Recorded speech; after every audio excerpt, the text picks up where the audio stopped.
Welcome sa Tagalog Horoscope, ang iyong gabay sa pang-araw-araw na buhay. Hatid namin ang pinakadetalyadong horoscope na magsisilbing gabay mo sa pera, trabaho, pag-ibig, kalusugan, at swerte. Naway magtagumpay sa buhay ang lahat ng ating tagapakinig at subscribers sa buong mundo. Maraming salamat sa pag-subscribe at tanggapin ang siksik, liglig, at umaapaw na biyayang hatid ng Tagalog Horoscope. Ito ang iyong pang-araw-araw na horoscope para sa Gemini para sa ika-31 ng Marso, taong 2025.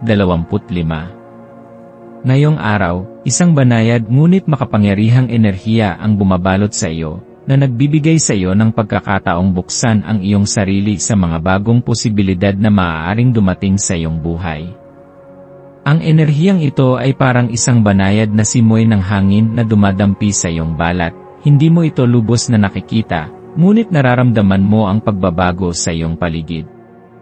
Isa itong paalala na sa kabila ng lahat ng bagay na patuloy na nagbabago, ikaw ay may kakayahang yakapin ang bawat hamon ng may sigla at tapang. Sa araw na ito, mahalaga na bigyan mo ng pansin ang pangangailangan mong magkaroon ng matibay na pundasyon sa iyong buhay. Bilang isang Gemini, likas kang mausisa at mahilig sa pagbabago. Ngunit hindi ito nangangahulugan na hindi mo kailangan ng kapanatagan at balanse.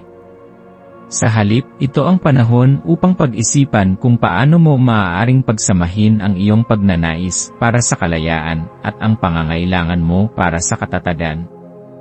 Marahil ay panahon na upang bigyang pansin ang mga aspeto ng iyong buhay na nangangailangan ng mas matibay na estruktura, maging ito man ay tungkol sa iyong mga pangarap, relasyon, o pang-araw-araw na gawi.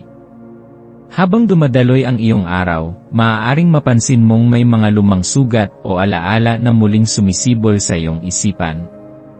Ito ay maaaring isang pangyayari sa nakaraan na hindi mo pa ganap na naproseso, o isang damdamin na matagal nang nakatago sa kaibuturan ng iyong puso.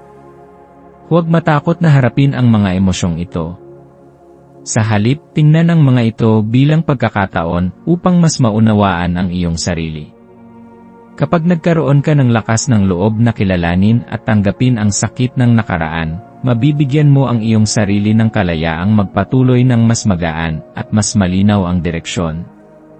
Isa sa mga simpleng paraan upang ipadama ang pagmamahal at pagpapahalaga sa sarili ngayong araw ay ang paghahanda ng isang masarap na pagkain para sa iyong sarili o para sa mga mahal mo sa buhay. Ang pagluluto ay hindi lamang isang pang-araw-araw na gawain, kundi isang malikhaing paraan ng pagpapahayag ng pagmamahal.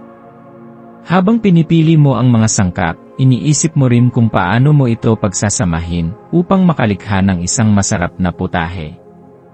Ang simpleng proseso ng paghahanda at pagkain ay isang paraan upang ipaalala sa iyong sarili na karapat-dapat kang alagaan at bigyang halaga. Ang komunikasyon ay isang mahalagang aspeto ng iyong araw ngayon. Bilang isang Gemini, likas sa iyo ang pagiging palabiro, palakaibigan, at mahusay sa pakikipag-usap. Gamitin ang talento mong ito upang pagandahin ang iyong relasyon sa iba. Maaaring may isang taong nangangailangan ng iyong salita upang mapagaan ang kanilang loob, o baka naman may pagkakataong ibigay ang iyong opinyon sa isang mahalagang usapan. Ano man ito, tandaan na ang iyong tinig ay may kakayahang magdala ng inspirasyon at liwanag sa iba. Ngayon, ang iyong maswerteng kulay ay berde. Ang berde ay sumisimbolo ng bagong simula, kasaganaan, at kalmado.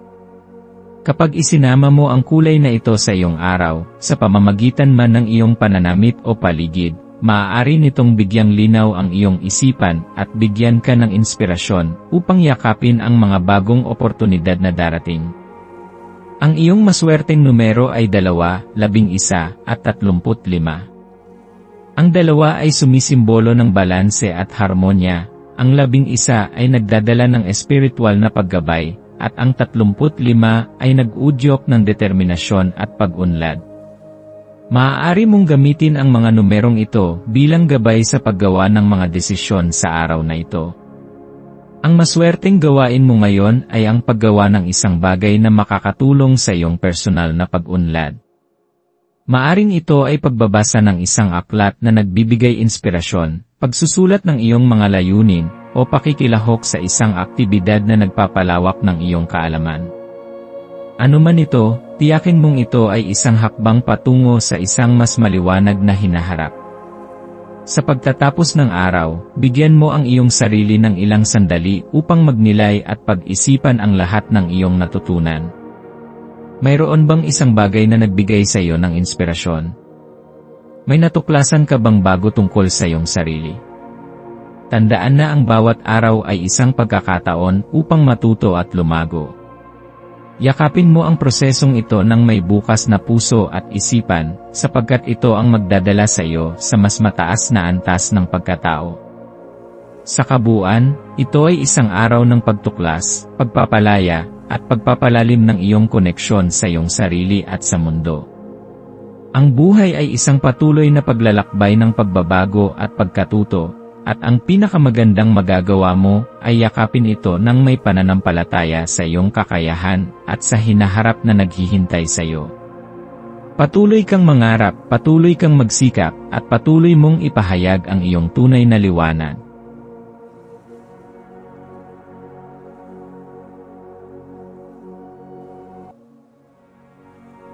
Tayo ay magkaroon ng kaunting sandali upang ipagdasal ang lahat ng mga dalangin ng ating mga subscribers, na sana'y matamo nila ang kanilang mga pinapangarap sa buhay, magandang trabaho, mabuting kalusugan, payapa at masayang pamumuhay, at siksik, liglig, at umaapaw na biyaya at kayamanan. Ipinagdarasal namin ng mataimtim ang lahat ng mga komento sa nakaraang video, at hinihiling namin, Panginoon, na pagpalain mo ang ating mga subscribers ng masayang buhay sa mundong ibabaw. Maraming salamat po. Maaari kayong mag-subscribe sa aming channel na Daily Prayer, kung saan nag-a-upload kami ng pang-araw-araw na Catholic Gospel Readings, Reflections, at Daily Rosary Reading para sa lahat ng misteryo ng araw. Tulungan ninyo kaming buuin ang community na ito at mag-subscribe na. Ang link ay nasa description box. Maraming salamat sa panonood ng iyong horoscope ngayon araw. Naway gabayan ka ng mga bituin sa iyong landas. Huwag kalimutang mag-like, share, at subscribe para sa iba pang cosmic na kaalaman. Hanggang sa muli, manatiling konektado sa universo.